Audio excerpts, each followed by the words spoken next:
પાટણમાં જિલ્લા કોંગ્રેસ દ્વારા યોજાયેલા વિરોધ પ્રદર્શન દરમિયાન પોલીસ દ્વારા મીડિયાકર્મીઓ સાથે કથિત ગેરવર્તનની ઘટના પણ બની છે।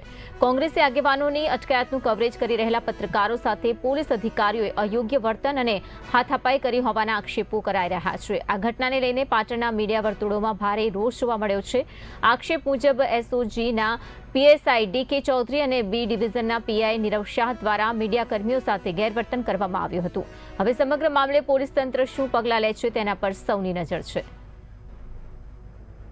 કાર્યક્રમ બાદ મીડિયાકર્મીઓ બાઇટ લેતા હતા શાંતિથી, ત્યારબાદ જે પોલીસની દાદાગીરી સામે આવી મીડિયાકર્મી સામે, આ બાબતે તમારું શું કહેવું? જો સૌથી પહેલાં તો શાંતિપૂર્વક રીતે આ કાર્યક્રમ ચાલુ હતો અને પોલીસ સ્ટેશનના હોલની અંદર મીડિયા દ્વારા અમારા સાથી ધારાસભ્ય ચંદનજી અને પ્રમુખનું ઇન્ટરવ્યૂ ચાલતું હતું। એ વખતે પોલીસ દ્વારા મીડિયા કર્મીઓ સાથે ઝપાઝપી કરી એમના બોમ્બ ખેંચી લઈ અને એમને બહાર કાઢવામાં આવ્યા। એમની સાથે યોગ્ય વર્તન કહેવાય નહીં, મીડિયાનો અધિકાર છે એનું રિપોર્ટિંગ કરવાનો, પરંતુ ખબર નહીં પોલીસ કોના ઇશારે આ કામ કરી રહી છે।